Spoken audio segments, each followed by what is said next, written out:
Pardonner un ennemi ne signifie pas qu'il doit échapper à la justice. De même, s'aimer soi-même ne signifie pas éviter les conséquences justes lorsque l'on a fauté. Le christianisme reconnaît la nécessité de condamner les actes cruels et de tenir les individus responsables, tout en nous appelant à mépriser les mauvaises actions, et non les personnes. C.S. Lewis exprime magnifiquement cette idée. Bonjour et bienvenue à Foi et Lumière. Si vous êtes ici aujourd'hui, sachez que ce n'est pas par simple hasard. Dieu a un plan unique et merveilleux pour votre vie, et nous croyons qu'il vous a conduit ici pour recevoir un message transformateur. Si notre contenu résonne avec votre esprit, nous vous encourageons humblement à aimer, à vous abonner à notre chaîne et à la partager avec vos amis et votre famille.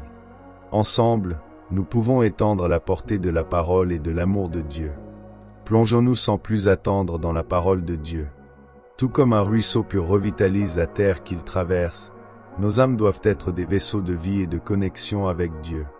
Lorsque nous nous alignons sur sa volonté divine, nous nous harmonisons avec ses promesses, répandant la grâce et la joie partout où nous allons.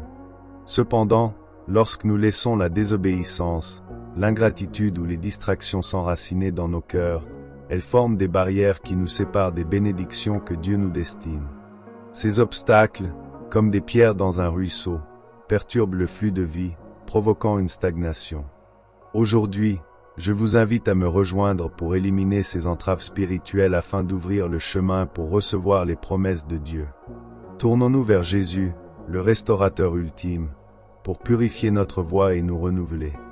Dieu désire nous bénir abondamment, comme le déclare le psaume 84 à 11, car l'Éternel Dieu est un soleil et un bouclier. L'Éternel donne la grâce et la gloire, il ne refuse aucun bien à ceux qui marchent dans l'intégrité.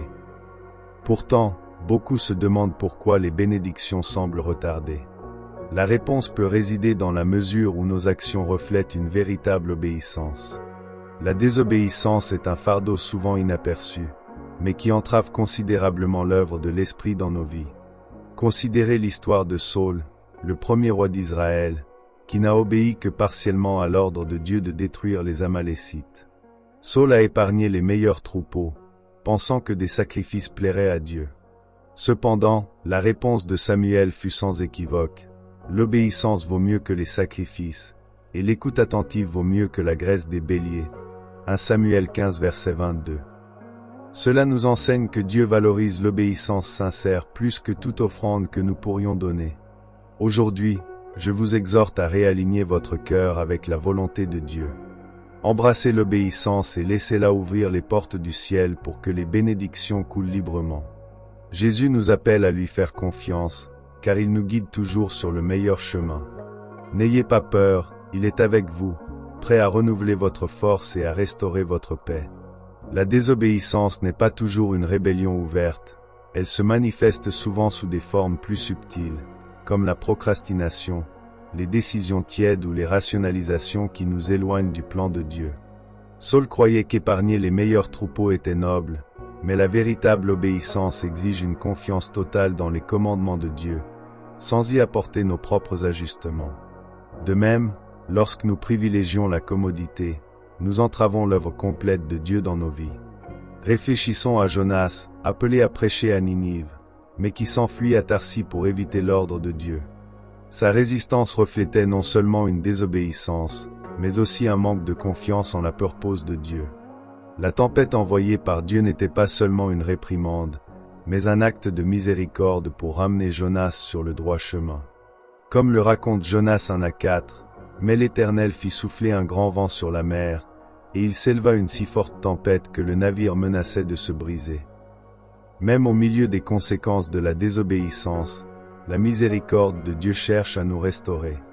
Combien de fois nous appuyons-nous sur notre propre compréhension au lieu de faire confiance au timing et aux méthodes de Dieu? Proverbe 3 versets 5 à 6 nous rappelle « Confie-toi en l'Éternel de tout ton cœur, et ne t'appuie pas sur ta sagesse. Reconnais-le dans toutes tes voies, et il aplanira tes sentiers. » S'abandonner à Dieu permet à l'obéissance de couler naturellement, nous apportant la paix. La désobéissance se manifeste souvent subtilement, comme ignorer les doux murmures du Saint-Esprit. Ces murmures peuvent venir sous forme de convictions intérieures ou de conseils clairs tirés des Écritures.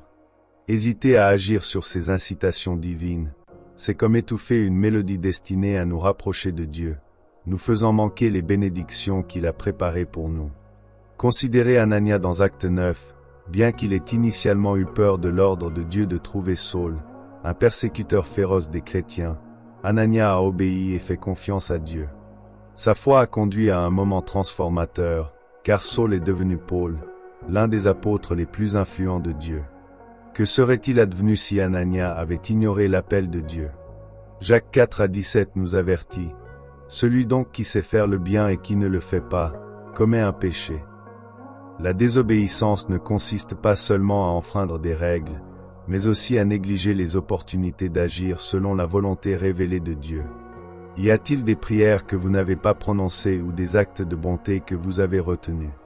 Ces omissions nous éloignent des bénédictions de Dieu et nous privent de la joie de refléter son amour envers les autres. La foi extraordinaire d'Abraham illustre l'obéissance.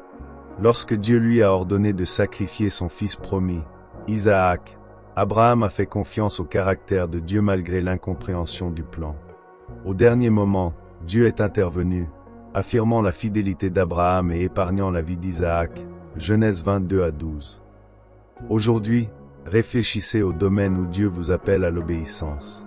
Il peut vous demander de pardonner, de servir, de prier ou simplement de faire confiance.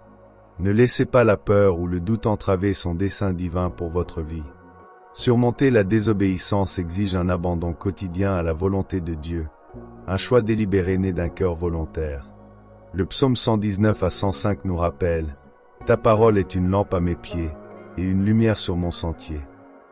La parole de Dieu illumine nos pas et nous protège de l'orgueil, un ennemi subtil de l'obéissance.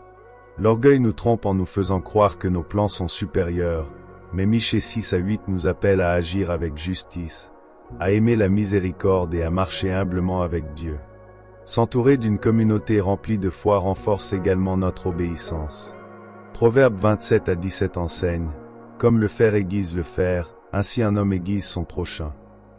Les croyants nous encouragent à persévérer et à rester obéissants, même lorsque c'est difficile. L'obéissance, bien que coûteuse, apporte toujours des récompenses. Les bénédictions de Dieu sont souvent liées à notre fidélité à le suivre. Les petits actes de désobéissance peuvent sembler insignifiants, mais ils peuvent retarder ou bloquer ses plans pour nous. L'impardon est un poids qui étouffe le cœur, nous privant de paix et créant des barrières aux bénédictions de Dieu. Matthieu 6 à 14 avertit, « Si vous pardonnez aux hommes leurs offenses, votre Père céleste vous pardonnera aussi. » Pardonner aux autres nous libère, faisant place à la grâce et à la joie de Dieu pour couler librement. Même Ésaü, lésé par Jacob, a choisi la réconciliation.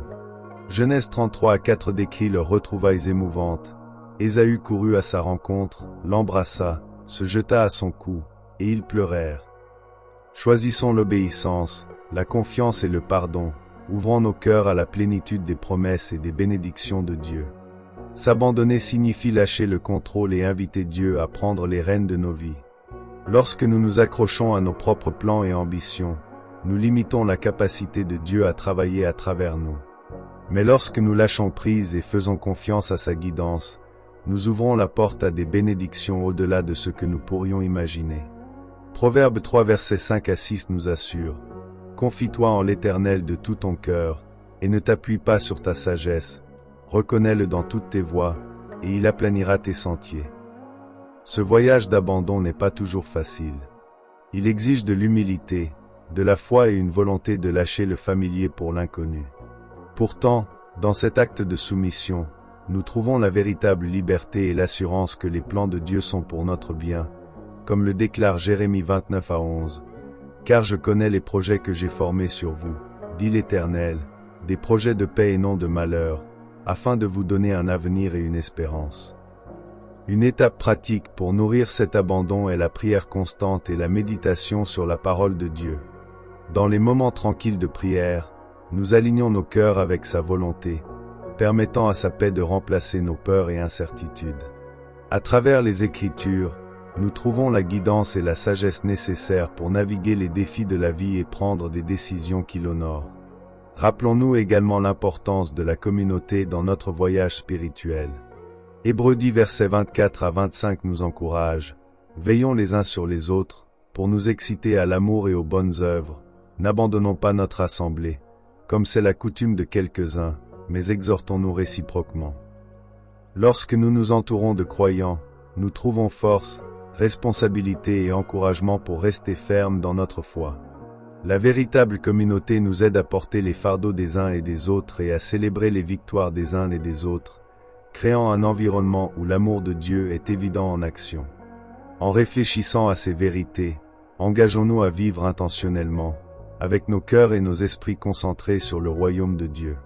Cherchons sa présence avant tout, faisons confiance à ses plans de tout cœur et alignons nos vies avec sa volonté.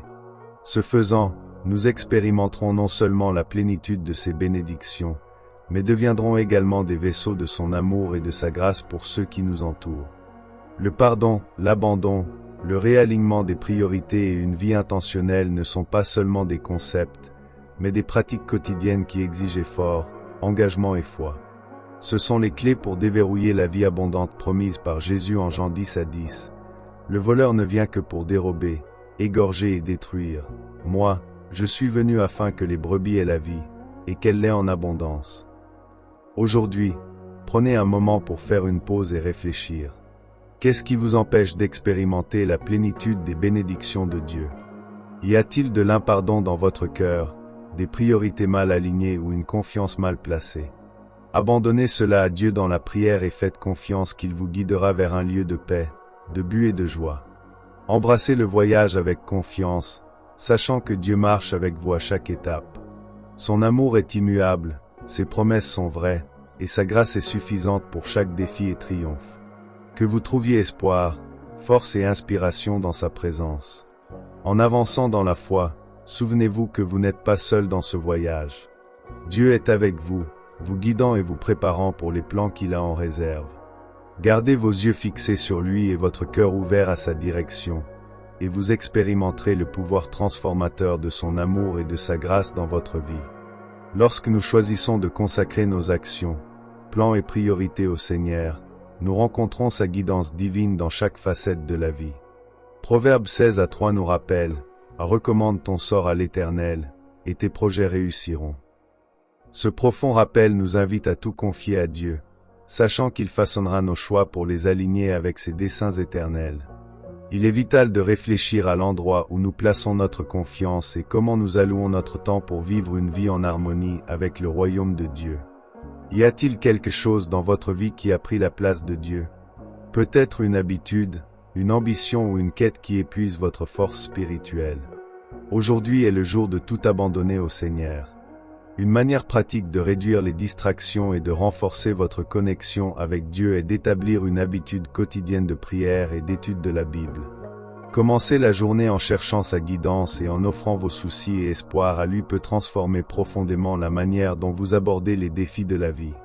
Psaume 5 à 3 déclare, « Éternel, le matin tu entends ma voix, le matin, je me tourne vers toi et j'attends. » Cet acte d'abandon approfondit non seulement notre connexion avec le Père, mais aligne également nos cœurs avec sa volonté, nous permettant de vivre avec paix et but. Une autre pratique essentielle est d'évaluer régulièrement nos engagements, en nous demandant si chacun nous rapproche de Dieu ou nous en éloigne. Colossiens 3 à 2 nous conseille, « Affectionnez-vous aux choses d'en haut, et non à celles qui sont sur la terre. » En donnant la priorité aux valeurs éternelles, nous apprenons à abandonner les activités qui entravent notre croissance spirituelle. Cela ne signifie pas abandonner nos responsabilités, mais plutôt les intégrer dans le plan de Dieu et lui permettre de guider chaque aspect de la vie. Faire de Dieu le centre de nos vies est plus qu'un simple choix, c'est un mode de vie. Psaume 37 à 4 nous encourage, « Fais de l'Éternel tes délices, et il te donnera ce que ton cœur désire. » Lorsque nous plaçons Dieu en premier, nos désirs et actions s'alignent naturellement avec ses desseins, et ses bénédictions suivent. Dieu ne nous appelle pas à négliger les autres domaines de la vie, mais à vivre de manière que notre foi informe chaque décision et interaction. La responsabilité est un outil puissant dans ce voyage. Partager vos objectifs et lutte avec des amis ou mentors de confiance peut vous encourager à garder Dieu comme priorité. Ecclésiaste 4 à 12 illustre magnifiquement la force de la communauté. Si l'un peut être maîtrisé, deux peuvent résister, et une corde à 3 brins ne se rompt pas facilement. Une communauté fidèle offre non seulement du soutien, mais vous met également au défi de grandir et de rester ferme. Aujourd'hui, prenez la décision de commencer ou de renouveler votre routine quotidienne de recherche de Dieu. Consacrez vos premiers moments à lui, revoyez vos priorités et invitez le Saint-Esprit à guider vos choix. Aligner nos vies avec les desseins de Dieu, c'est comme redresser un chemin tortueux. Ce qui semblait autrefois distant ou inatteignable devient clair et à portée de main. Ce réalignement nous libère des distractions et déverrouille des bénédictions qui étaient auparavant hors de portée. En plaçant Dieu en premier, nous ouvrons les portes à ses promesses, permettant à son abondance de couler dans nos vies. Maintenant, chers frères et sœurs en Christ, je vous invite à un moment intime avec Dieu à travers la prière. Ouvrez vos cœurs et joignez-vous à moi pour le chercher ensemble. Ô Dieu d'une majesté infinie et d'une grâce sans limite, tu es le roi des rois et le Seigneur des seigneurs, le Créateur du ciel et de la terre. Tu règnes avec une puissance éternelle, revêtu de splendeur et de gloire au-delà de l'entendement humain. Tu es l'alpha et l'oméga, le commencement et la fin. À ton commandement, les montagnes s'inclinent, et par ton souffle, la création est renouvelée. Tu es saint, parfait dans toutes tes voies, et ta fidélité atteint les cieux. Seigneur, mon cœur s'incline dans la gratitude. Tu as été mon roc et mon refuge. Merci pour la grâce qui me soutient et pour les bénédictions que tu déverses si généreusement. Ta parole est une lampe à mes pieds dans l'obscurité et une ancre pour mon âme dans les tempêtes de la vie. Merci pour le salut trouvé en ton Fils Jésus-Christ et pour le Saint-Esprit qui me console et m'enseigne. Père miséricordieux, je viens dans la repentance, confessant mes manquements. Pardonne ma désobéissance, mon orgueil et mes moments de doute. Purifie-moi et renouvelle en moi un esprit ferme. Ayant reçu ta miséricorde, je choisis de pardonner ceux qui m'ont fait du tort, abandonnant chaque blessure à toi. Libère-moi des chaînes de l'impardon et restaure la paix dans mon cœur. Seigneur, je renonce à tout ce qui m'éloigne de toi, chaque distraction et priorité mal placée. Brise les chaînes de la peur, du doute et de la confusion. Au nom puissant de Jésus, je déclare la liberté et réaligner mon cœur avec le tien. Aujourd'hui, je choisis de chercher ton royaume et ta justice avant tout. Jéhovah Rapha, le Dieu qui guérit, que ton pouvoir restaurateur coule à travers mon corps, mon esprit et mon âme. Je repousse toute maladie et toute attaque de l'ennemi contre ma famille et mon destin. Au nom de Jésus, je déclare qu'aucune arme forgée contre moi ne prospérera. Couvre mes proches de ta protection. Seigneur, tu es digne de toute adoration. Tu es le Dieu qui transforme les cœurs et renouvelle les vies. Guide-moi dans tes voies et donne-moi le pouvoir de vivre pour ta gloire. Que chaque pas que je fais soit enraciné dans ta volonté, et que ma vie proclame ta bonté. À toi soit le royaume, la puissance et la gloire, maintenant et pour toujours. Au nom puissant de Jésus, je prie. Amen. Pour nous tous, si vous avez prié avec nous, déclarez votre foi et recevez les bénédictions de cette prière en laissant votre « Amen » dans les commentaires.